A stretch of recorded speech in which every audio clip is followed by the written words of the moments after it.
Certains d'entre vous connaissent déjà bien cette trilogie écrite par le docteur Tolkien. Je vais parler du Seigneur des Anneaux. Dans le Seigneur des Anneaux, il y a un homme qui en est l'un des héros. Il est c'est un aventurier, c'est un guide. On l'appelle grand pas ou long pas. Il s'appelle Aragorn. Et au début, donc, il garde cette identité secrète parce qu'il ne veut pas que l'on sache.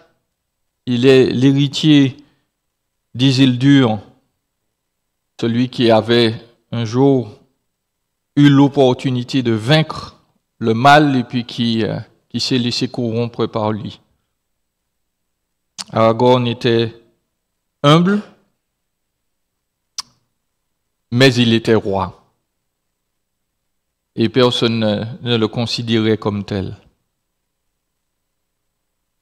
Je voudrais vous parler aujourd'hui de l'abeille, de l'éclair et de l'ibex, ou notre besoin d'un roi. Vous allez voir, ça va s'éclairer au fur et à mesure. Nous sommes, en termes de contexte, du temps des juges. C'est une époque particulière qui intervient après la conquête, après la mort de Josué, probablement dans les années 1400, et puis après la mort des anciens qui ont été fidèles à Yahweh. Il y a eu une période, 250 ans, 300 ans environ, où Israël n'a pas eu de roi. Et donc c'est la période des juges. Et cette période donc va de 1300 à 1100 environ, pas exactement certaines des dates, mais c'est dans ces eaux-là, 1100, dans ces années-là, Saül va devenir roi. Et nous sommes dans un livre qui a un refrain que vous connaissez bien. 4 fois, il nous est précisé, en ce temps-là, il n'y avait point de roi en Israël. Chacun faisait ce qui lui semblait bon. Absolument rien à voir avec notre époque, n'est-ce pas? Maintenant, aujourd'hui, non, tout le monde sait ce qu'il faut faire. Non. Chacun faisait ce qui lui semblait bon.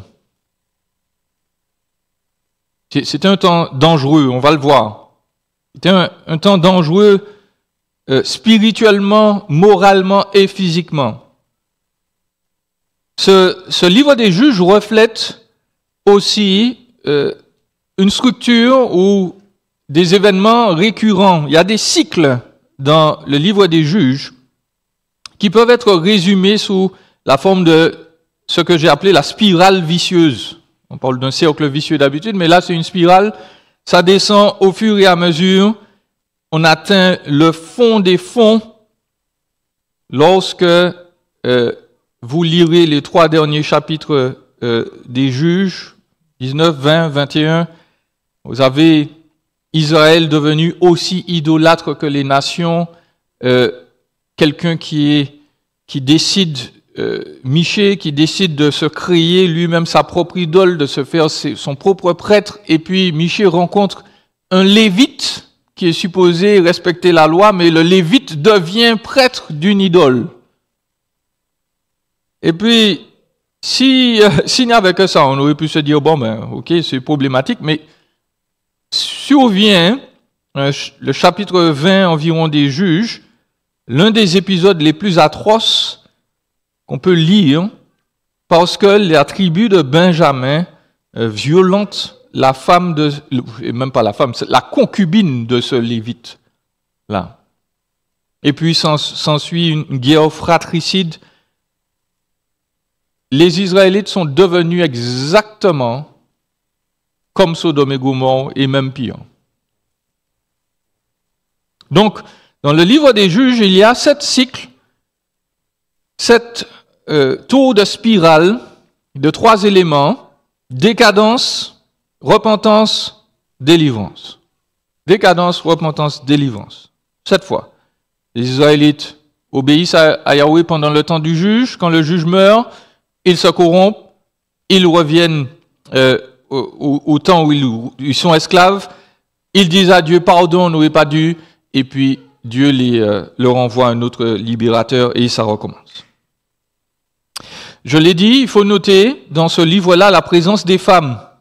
Elles sont mentionnées au moins 22 fois. Et chose qu'il faut noter, 10 fois, elles parlent, elles agissent.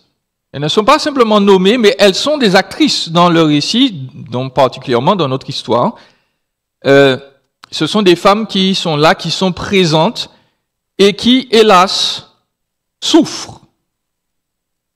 Parce qu'avec la rébellion, avec la dévolution d'Israël, eh bien, le sort des femmes devient de plus en plus précaire, de plus en plus horrible. Nous allons voir deux choses ce matin. Nous allons répondre à deux questions, ou répondre à une question. Pourquoi avons-nous besoin d'un roi? Pourquoi le besoin d'un roi? Premièrement, à cause du péché d'Israël et de ses conséquences. Et deuxièmement, à cause de la défaillance des hommes. Premier point donc. Israël a besoin d'un roi, et nous aussi, à cause du péché, de la rébellion du peuple et de ses conséquences. Nous sommes au 4e cycle des juges, donc c'est 4e série ou 4e juge qu'on va nous mentionner. Israël a une nouvelle fois, le passage commence comme cela, au verset 1, les Israélites firent encore ce qui est mal aux yeux de l'Éternel. Ils ont désobéi à Yahweh après la mort du juge précédent, et ils se voient opprimés par un roi cananéen qui s'appelle Yavin. Alors, il faut noter que la présence de ce roi-là est cruellement ironique. Pourquoi? Parce que les Cananéens adoraient plusieurs divinités, en particulier, leur divinité centrale s'appelait, vous le savez peut-être, s'appelait Baal. Okay?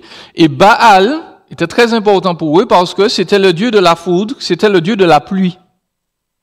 Parce que la région est semi-désertique, la pluie était vraiment importante. L'eau, sans elle, on ne peut pas vivre.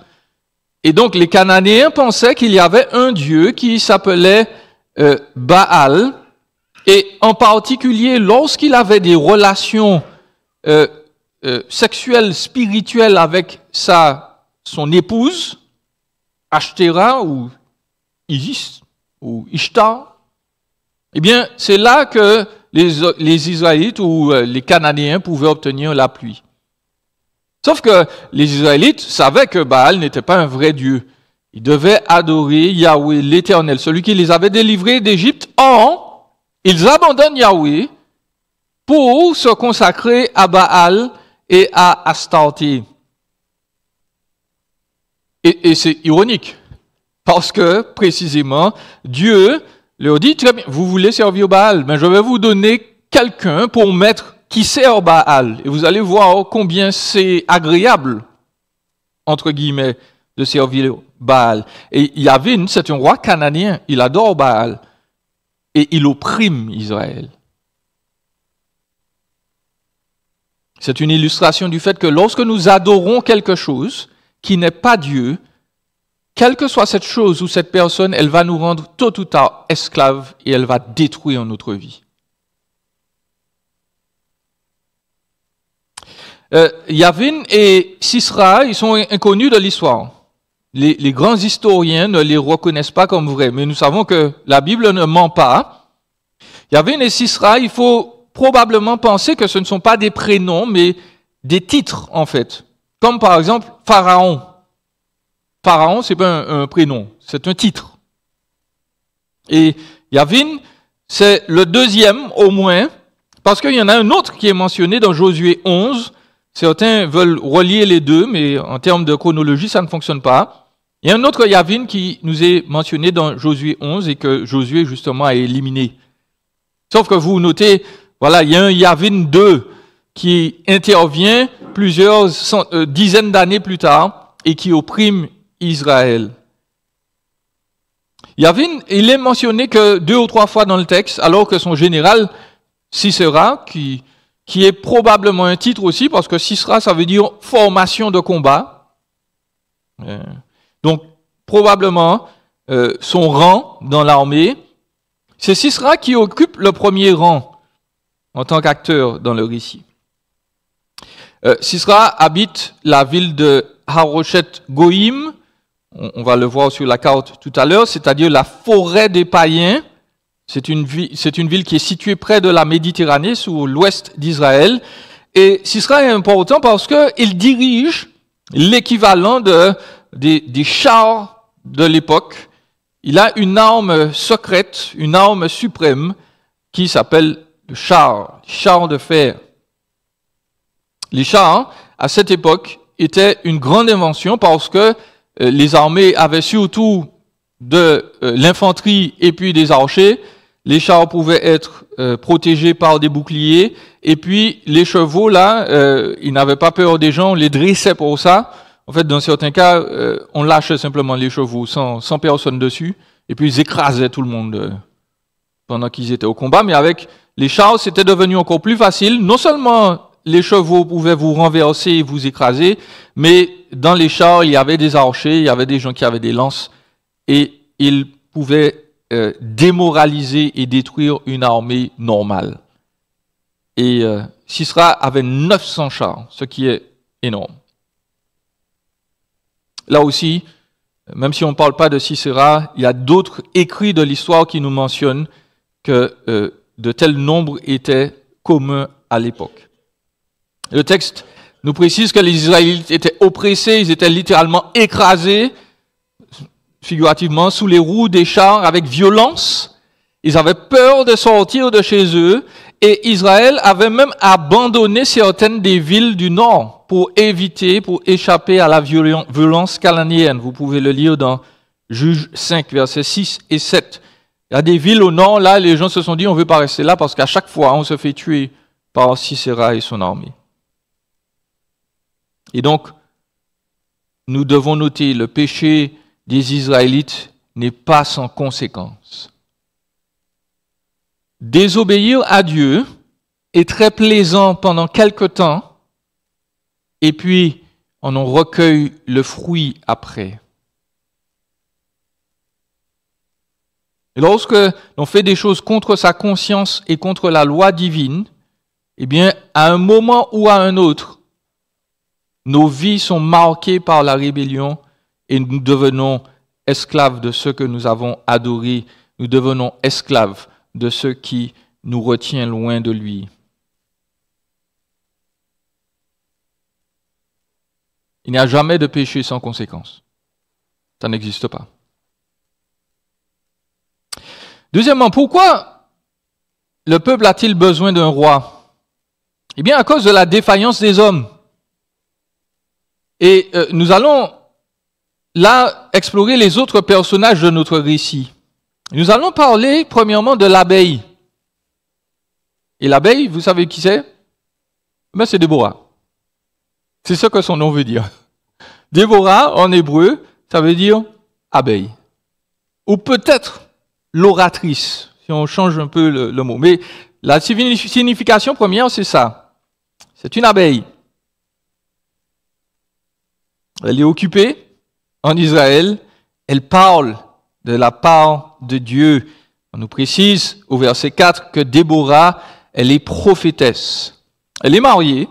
On ne nous dit pas qu'elle a des enfants, paradoxalement, mais on nous dit qu'elle est prophétesse. Elle parle de la part de Dieu.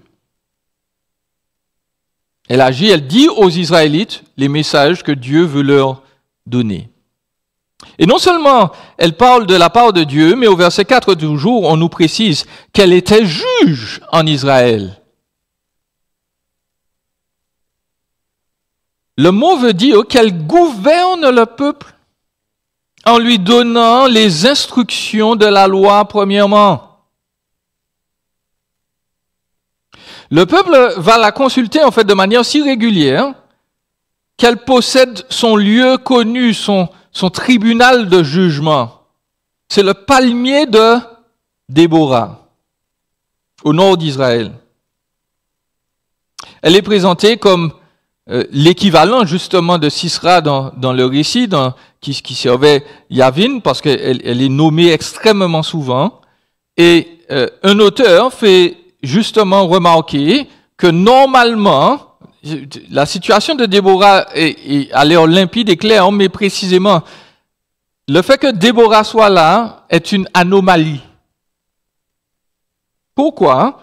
Parce que normalement, les gens, s'ils avaient un problème légal ou un problème spirituel, qui est-ce qu'ils devaient consulter? Eh bien, s'ils avaient un problème légal, ils devaient normalement consulter ce qu'on appelle les anciens, les maires de la ville, les gens qui étaient là, qui étaient un peu plus âgés et qui devaient donner la direction, toujours à partir de la loi, sur les conflits qu'on pouvait avoir entre personnes. Mais le peuple ne va pas voir les anciens. Le peuple va voir Déborah. Et en plus, normalement, il faut noter que l'arche de l'Éternel, la tente de la rencontre, elle n'est pas loin de là où Déborah habite. Elle est à Bethel probablement à cette époque. Mais le peuple ne va pas voir les prêtres. Le peuple va voir Déborah. Visiblement, ces deux autorités-là ne sont pas fonctionnelles. Elles n'agissent pas comme il faut. Et peut-être pire, elles sont peut-être compromises. C'est-à-dire qu'au lieu de donner de bons conseils, au lieu d'interpréter correctement la loi, eh bien, il est fort probable que les Lévites, les prêtres, aient négligé leurs fonctions. Avec l'oppression de Sisera, il est fort probable que les maires se soient dit, écoutez, on est dominé par une nation étrangère, on ne va énerver personne et on va laisser les choses telles qu'elles sont. Et Déborah est différente. Elle se lève, elle revient à la parole de Yahweh, elle l'a reçue et elle donne la parole de Yahweh au peuple. Et ça, c'est une bonne chose. Même si c'est une anomalie. On va y revenir. Laissez-moi vous parler de Barak. Rien à voir avec M. Obama. C'est pas la même lettre à la fin. En hébreu, c'est un Q. Et ça change tout, parce que Barak ne veut pas dire bénédiction, comme certains pensent, mais l'éclair. Un éclair pas très brillant, je commence déjà par le dire. Barak, c'est le fils d'Abinoam, de la tribu de Nephtali. C'est pas une tribu très réputée, elle est toute petite.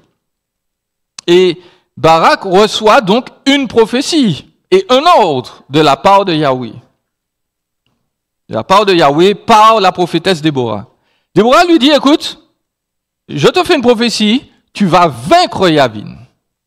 La victoire est assurée. Yahweh a déclaré, tu vas vaincre. Et Sisera sera battu.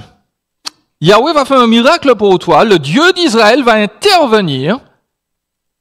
Tu vas gagner. Et l'ordre, c'est va, rassemble des guerriers parce que le Seigneur t'a donné la victoire. La prophétie et l'ordre.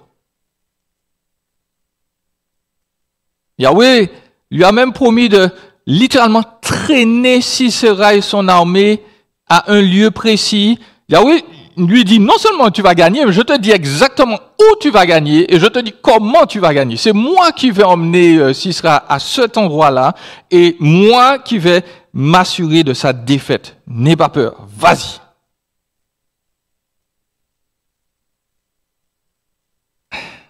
La réponse de Barak est, comme je vous l'ai dit, bien moins que lumineuse. Elle est problématique.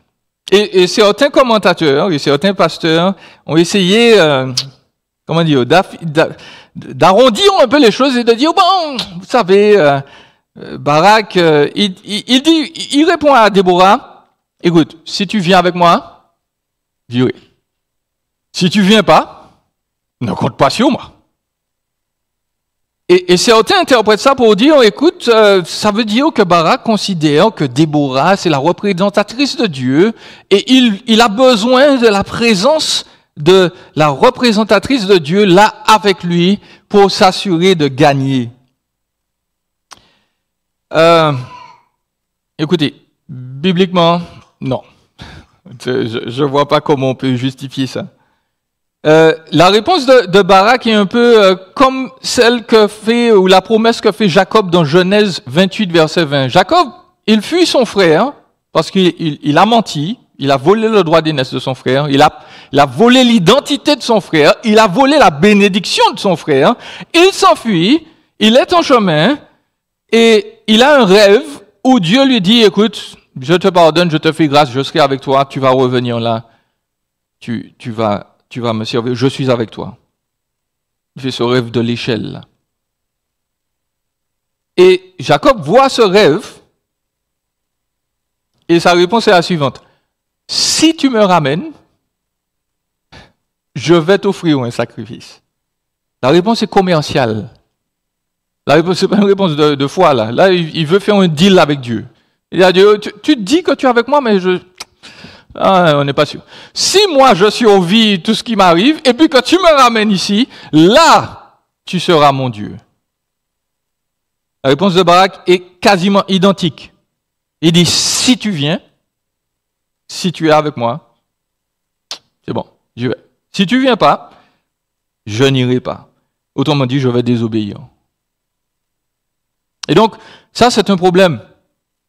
Parce que Yahweh avertit par l'intermédiaire de sa servante qu'un dirigeant comme Barak ne devrait pas avoir besoin d'une femme pour lui tenir la main pour se battre. Il n'a pas besoin de ma présence là. Dieu est avec toi, il t'a envoyé. Et Déborah lui prédit la gloire qui devait te revenir, le mot prestige, le mot beauté, la fierté qui devait être tienne en tant qu'homme. Eh bien, cette fierté-là, cette gloire va retomber sur une femme. Et ce mot-là, fierté, il est neutre. Il peut avoir un sens négatif, mais il a un sens très positif aussi dans la Bible. Par exemple, dans Proverbe 17, 6, l'Écriture nous dit la gloire des enfants, la fierté, le même mot, c'est leur père. Ou bien dans Proverbe 20, verset 29, la gloire des jeunes, la fierté des jeunes, c'est leur force. Et mieux encore, Dieu dit d'Israël, son peuple, que la nation, c'est sa gloire à lui. Dieu est fier de son peuple. Et Déborah avertit Barak, cette fierté-là, que tu devais récolter en tant qu'homme, tu ne l'auras pas. Dieu va la donner à une femme. Et ça, c'est pas positif. Très rapidement, notons l'insertion au verset 11 de M. Héber, ou Héber. Héber, c'est le Kénien. Il est descendant des fils de Hovav. Et Hovav, c'est le beau-père, ou mieux traduit, beau-frère de Moïse. Parce que le beau-père de Moïse s'appelait Jéthro. Et certains manuscrits précisent que Hovav, c'est le fils de Jéthro. Et donc, il est apparenté de loin à Moïse, et il se retrouve aussi en Canaan parce que Moïse lui a dit, écoute, viens avec nous. Et ils sont venus, et ils se sont installés dans la même région, côté ouest, nord-ouest, et ils sont là tranquillement, ils ont planté leur tente. Ça a fait sans doute plusieurs années de ça. Et ils ont conclu, là aussi, un deal, une alliance avec Yavin. Yavin ne les embête pas. Là aussi, est-ce que c'est très juste? Je suis pas sûr. Mais bon, on nous parle de Héber. Pourquoi? Parce que sa femme va être l'une des clés du succès de la délivrance. Et donc, qu'est-ce qui se passe? Barak se rend au mont Tabor. Vous voyez, le mont Tabor, c'est la petite croix là sur la carte, qui est un lieu de rencontre en fait entre trois tribus qui lui répondent d'ailleurs. Il va faire du recrutement dans ces trois tribus, Zabulon, Nephtali, Issachar. Et cet endroit-là est stratégique. Pourquoi? Parce que si vous voyez tout en haut de la carte, il y a précisé Hatzor. Hatzor, c'est la capitale de M. Yavin. Et Aroshet Goïm se trouve sur la gauche. Et le mont Tabor est entre guillemets en plein milieu parce que vous voyez qu'il y a des montagnes là. Donc c'est un endroit militaire stratégique parce que on va isoler Sisera. Il n'aura pas l'appui de Yavin, d'autres troupes venant du nord-est. Et donc Dieu a donné à Barak la stratégie. Précisons déjà que Barak a vu 3 tribus répondre, mais visiblement, il avait envoyé ces messages à d'autres tribus. En fait, il a probablement envoyé le message à toutes les tribus d'Israël. Et Déborah et lui précise, vous pourrez le lire dans le chapitre 5 des Juges, versets 16 à 17, qu'il y a au moins 4 tribus qui ont reçu les messagers, qui ont reçu le message, ils ont entendu l'appel, venez nous aider, et puis ils ont fin de non-recevoir. Personne ne s'est pointé. Ruben, Galad, Dan, Asher. Ils étaient des tribus avoisinantes là. Ils se sont dit, non, on ne va pas se mouiller. Yavin nous embête suffisamment. On ne fait rien pour vous. Le fait montre combien Israël n'était pas uni. Nous devons arriver à la fin de notre récit. Qu'est-ce qui se passe lors de cette bataille? Eh bien, Sisera, c'est un homme brutal, c'est un homme cruel, forcément orgueilleux, et Sisera va se faire humilier de manière magistrale par l'Éternel. Qu'est-ce que Dieu va faire? Premièrement, Dieu va lui faire perdre toute son armée. Le texte nous précise que Dieu lui-même est intervenu et il a mis le camp de Sisera en déroute devant Barak. Et on peut se demander, mais comment il a fait ça? Eh bien, là encore, le contexte vous donne la solution. Vous pourrez relire chez vous, verset 21 du chapitre 5. On nous dit que l'endroit où ils se sont battus avait un torrent. C'était le torrent qu'on appelle le torrent de Kishon. Et Kishon, c'était normalement, à cette époque-là, un torrent qui restait dans son lit, qui était tranquille. C'était pas la saison des pluies encore. Tout va bien. Mais ne voilà-t-il pas que Dieu a fait un miracle bizarre et le torrent qui était là d'habitude tranquille, il est sorti de son lit et il a inondé toute la plaine où il se battait. Et c'est la seule faiblesse des chars. C'est la seule faiblesse des chars. Si vous avez un sol qui est boueux, eh bien les chevaux ne peuvent pas avancer, les roues ne peuvent pas tourner et les 900 chars sont absolument inutiles. De sorte que, premièrement, Dieu intervient, le torrent de Kishon sort de son lit, il fait déborder le torrent, les chars sont embourbés, et la chose est d'autant plus ironique que, rappelez-vous, qui est-ce qui est supposé être le dieu de la pluie là pour Sisera? Baal. Sauf que Yahweh lui montre, ton dieu là, c'est de la pacotille. Moi, je suis le vrai maître. Moi, je suis le vrai boss. C'est moi qui maîtrise la pluie. C'est moi qui maîtrise la foudre. Et donc, Dieu humilie Sisera. Il perd toute son armée devient inutile.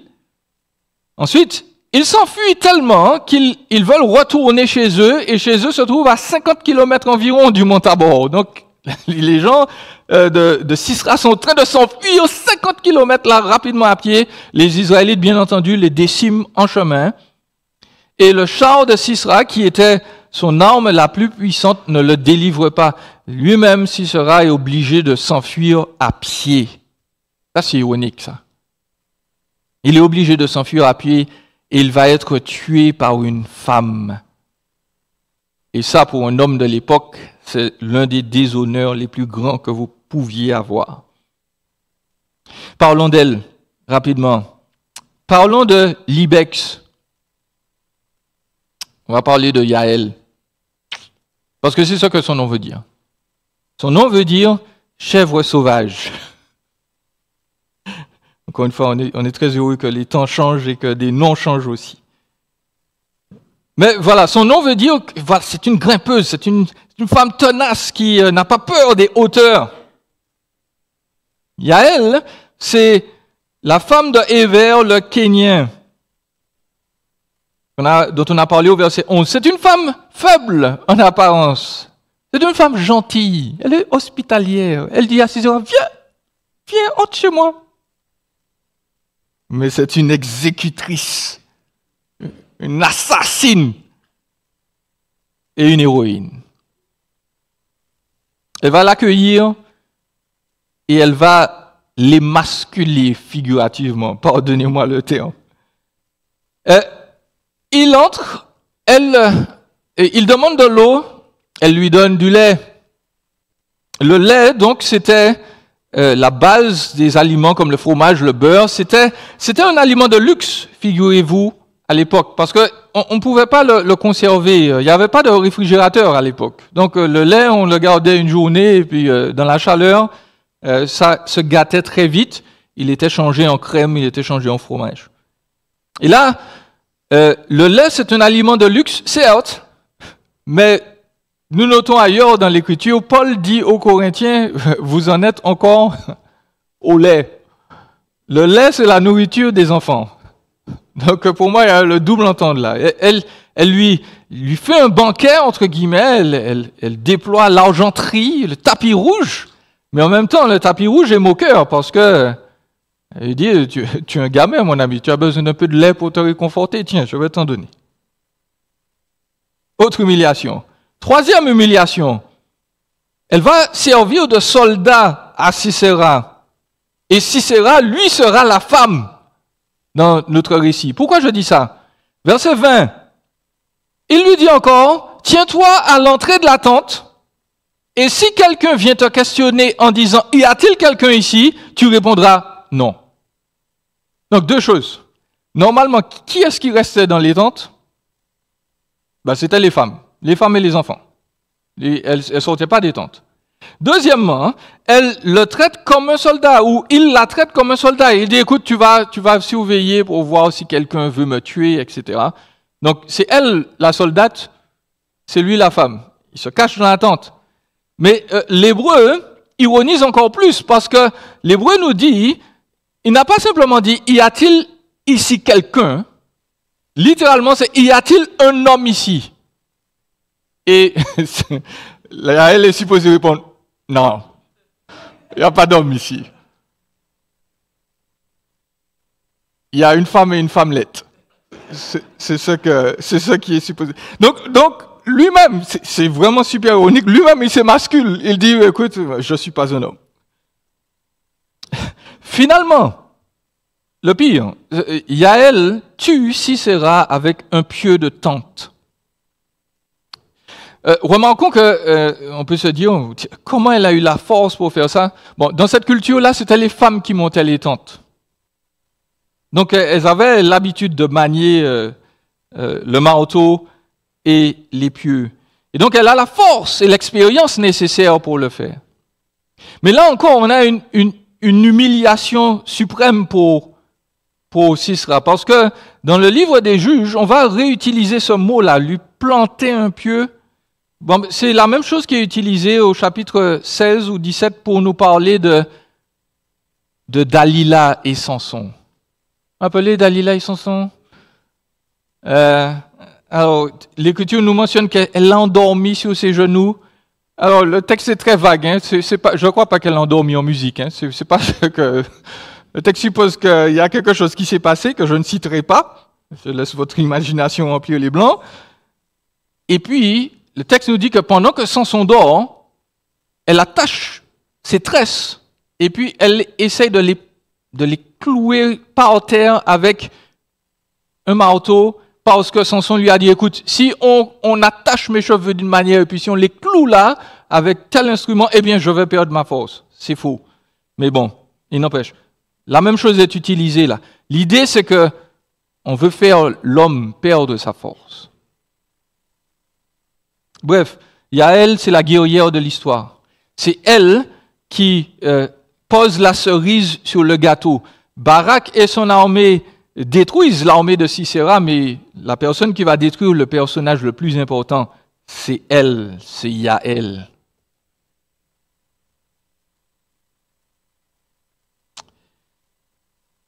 Il nous faut conclure.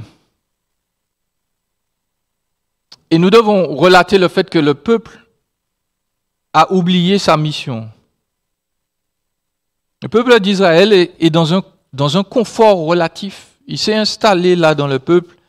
Il a spirituellement grossi, il est devenu gras, obèse. Il ne combat plus. Sa mission était de combattre et d'établir le règne de son Dieu, de son roi sur le pays de Canaan. Ce n'est pas ce qui se passe. Les Israélites n'ont plus combattu. Ils ont fait alliance avec les peuples là. Et les Cananéens sont toujours présents. Et Israël ne fait rien pour changer ça.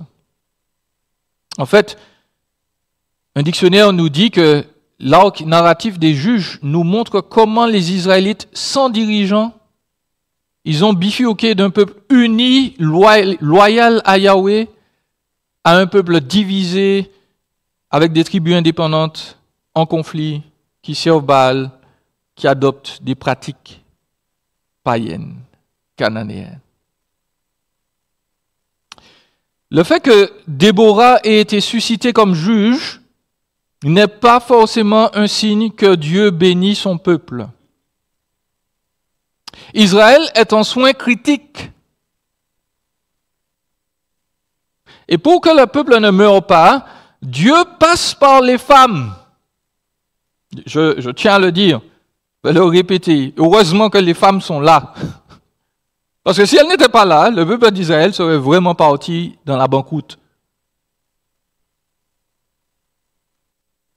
Dieu passe par les femmes pour maintenir Israël en soins critiques, mais ce n'est pas forcément une bénédiction. Dans Ésaïe, au chapitre 3, verset 12, l'Écriture dit « Mon peuple a pour oppresseur des gamins et des femmes dominent sur lui. »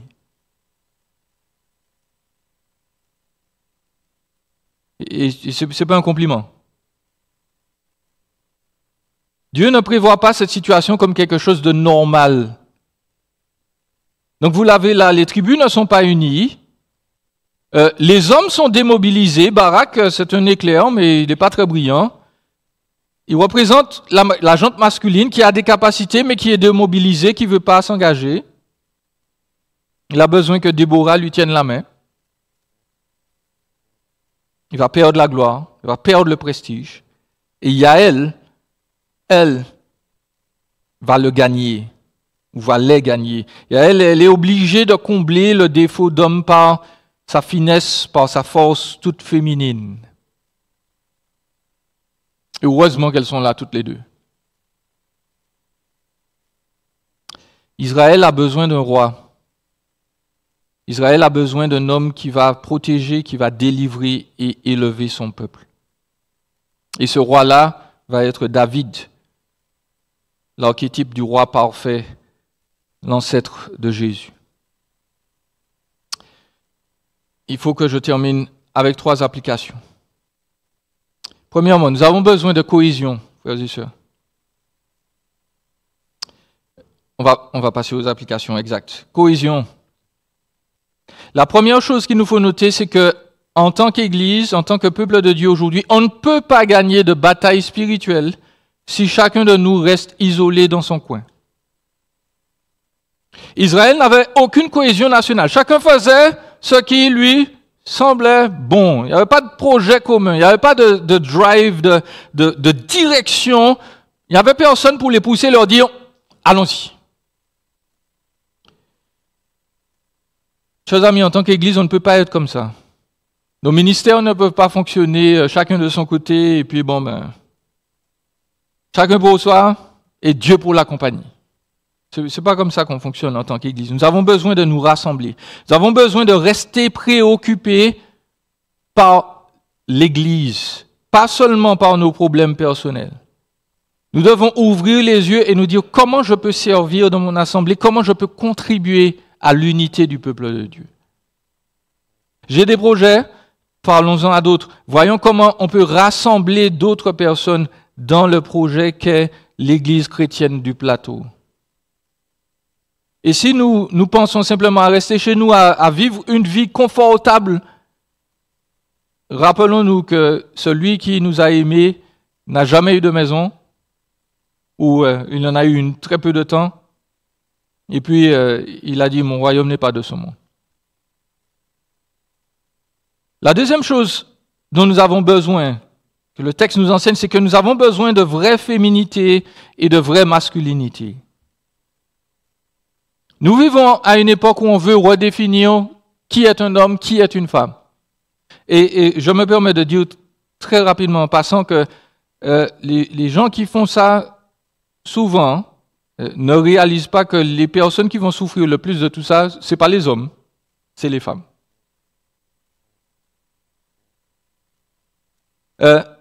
Les hommes en Israël n'osaient plus, ils ne se levaient plus. Sisera les avait démoralisés, il leur avait dit « Bon les gars, je vais tous vous tuer ». Ils n'assumaient plus leur place parce qu'ils avaient peur de l'oppression. Ils ne se sentaient pas capables de vaincre le mal. Ils se disaient « Je ne suis pas capable ». Il y a un jeune homme dans sa jeunesse, son père l'appelait Cendrillon. Il se moquait de lui, il était tout frêle, tout fragile. Son père voulait qu'il soit joueur de soccer, et puis lui, il avait d'autres pensées. Il s'est mis à lever de la fonte, à aller au gym. Et puis, il a continué son projet, et un jour, ce jeune homme est devenu Monsieur Univers aux États-Unis. Vous savez qui c'est? C'est Arnold Schwarzenegger. Son papa était un alcoolique, ancien nazi, qui se moquait de lui tout le temps. Et lui disait, tu ne seras jamais capable. Heureusement qu'il n'a pas écouté son papa. Messieurs, nous sommes capables. Nous sommes capables de nous lever et de vaincre. Parce que Dieu nous a équipés par son esprit. Et ce n'est pas parce que nous-mêmes nous sommes meilleurs que les autres, mais parce que son esprit nous rend extraordinaires pour accomplir les missions qu'il nous confie. Messieurs, nous sommes capables. Ce que Dieu nous met à cœur, nous pouvons le réaliser parce qu'il est avec nous.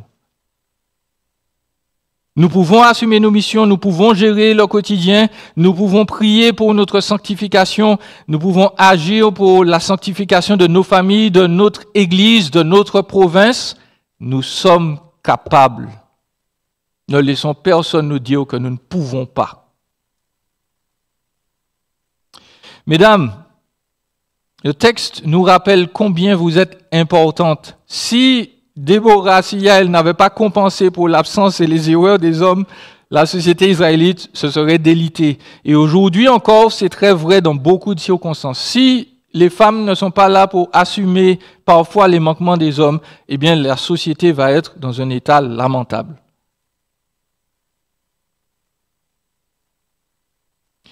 Et sûr, les femmes ne doivent pas prendre la place des hommes.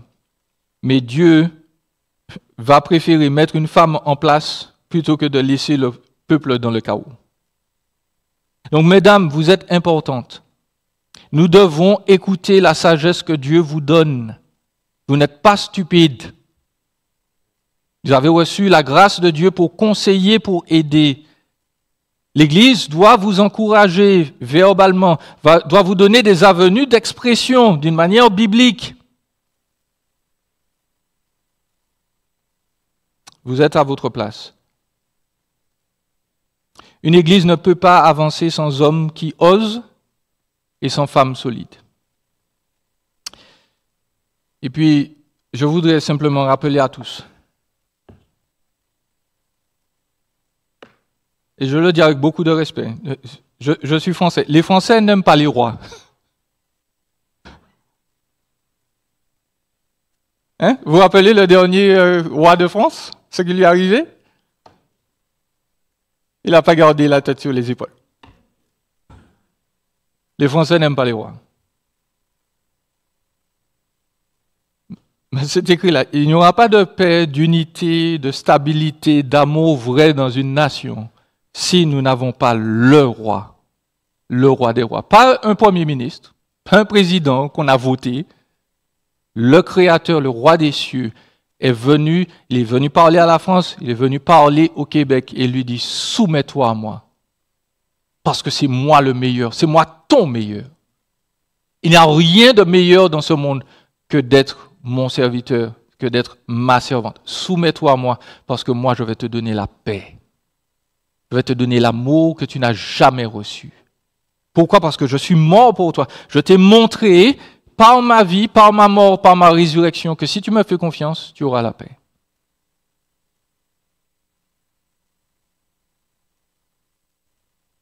Chers amis, sur Terre, le meilleur système politique sans doute reste la démocratie, mais dans l'éternité, il y aura toujours la théocratie. Dieu sera notre roi. Et il peut l'être maintenant pour vous, si vous lui faites confiance.